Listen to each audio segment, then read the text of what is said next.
So if your spouse is the one who kind of qualifies in your marriage as the one who is emotionally unavailable, I already mentioned in a previous video that the first posture that I would invite you to take is one of curiosity. One of curiosity, and that is that their current behavior, their current emotional unavailability is not a result of an active current choice that they're making to keep you away, but really it is driven out of some kind of past trauma that required them to shut their hearts down so that they can stay safe and stay whole. So if you are the spouse who is wanting your partner to be more emotionally available, this video is for you. Welcome to the Thrive Marriage Lab. My name is Chris Bruno, and I'm a licensed professional counselor. And together with my wife, Beth, and our colleague, Tracy Johnson, we post videos to help you understand the why behind the what. Because we believe the more you explore and know your story, the deeper your connection will be. So when you begin to have that posture of curiosity, I think it's helpful for you to recognize what is currently happening in the present.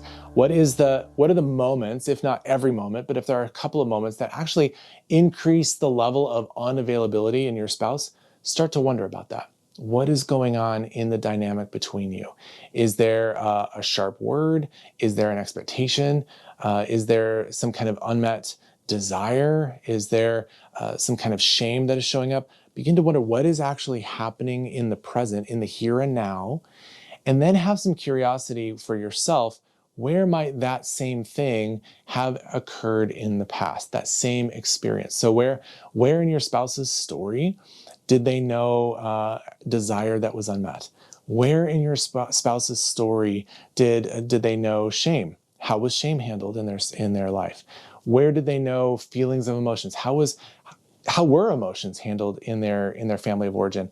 Were they allowed to be angry? Were they allowed to be sad? Were they allowed to express their thoughts? Were they allowed to be anxious? Or was all that kind of stuff either ridiculed, dismissed, swept under the rug, told that they're wrong, boys don't cry, whatever that is? Think about back to your spouse's experience growing up. And I wonder what kind of level of empathy you might be able to have if you think of your spouse as the child, not as the current adult that they are, but as the child that became the adult that they are. What level of compassion might you actually have when you start to think about what was emotion looked like? How was emotion handled in their family of origin growing up?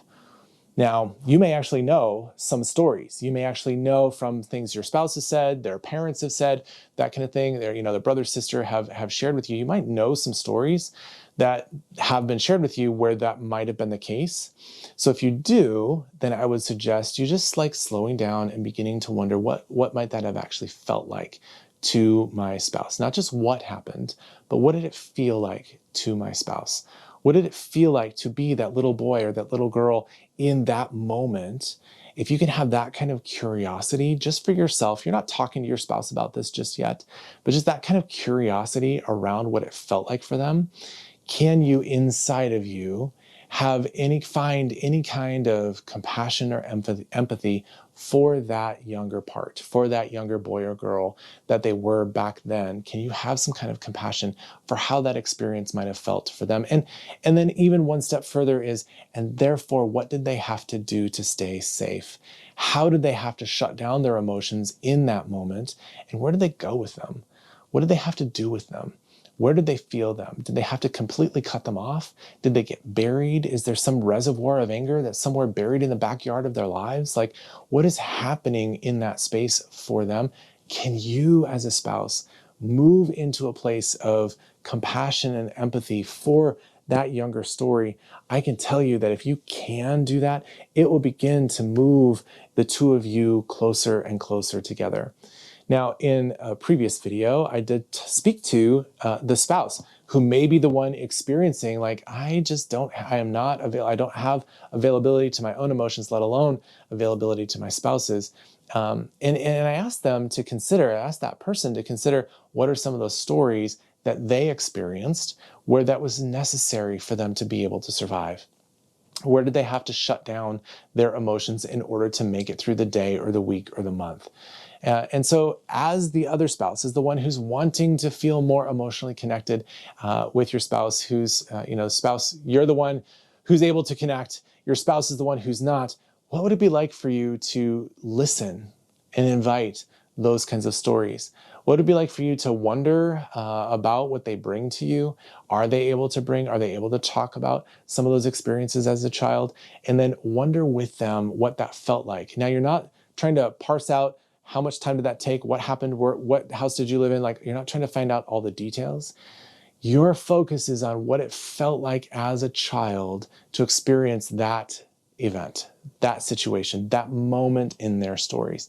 If you can have that kind of perspective as a spouse towards your emotionally unavailable spouse, as they are sharing anything having to do with their upbringing, it is actually going to create a whole different experience of emotional safety, of emotional invitation, of emotional presence on your part to a vulnerable part that hopefully they are starting to bring to you. They're starting to recognize for you. You guys, that is going to be one of the biggest places where you're going to meet. So if you're like feeling emotionally unavailable all the time, or your spouse is emotionally unavailable all the time with you, you're not talking about the today stuff. You're not talking about your current relationship. You're talking about what happened to them growing up and how that was for them. And now you're able to bring a kind of new narrative, a new story, a new experience of, tell me about that, what it felt like for you. And I am actually going to stay present for you. Whatever you have to say about that experience is welcome here. I want to hear about that. I want to tend to you. I want to comfort you for how hard that must have been for you. That opens up a whole new narrative paradigm for how you're engaging your spouse. So if you are the one who is experiencing your spouse being emotionally unavailable, I think the thing that I would invite you to, besides that curiosity then, is your ability to have some level of empathy for what it must have been like for your spouse when those patterns, those defaults of having to shut down emotions got started. So in the next video, we're going to talk about what is necessary for the two of you to begin to talk in these ways. We'll see you there.